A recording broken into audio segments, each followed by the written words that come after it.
mataas yung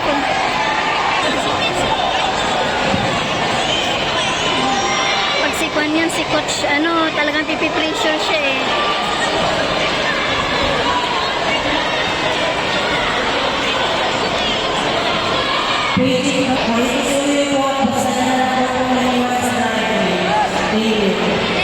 Tamaan na naman siya. Yan! Tama.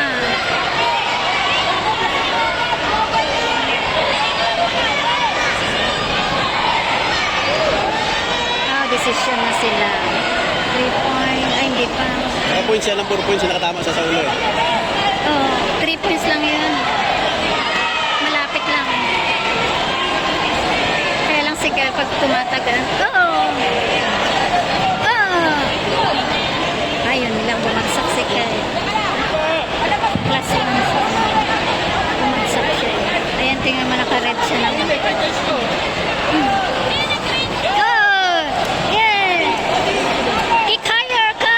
Sa coach po, in court number 6 kanina, kindly return the blue card. To the coach who has Iyak na siya. the fight, in court number 6, please return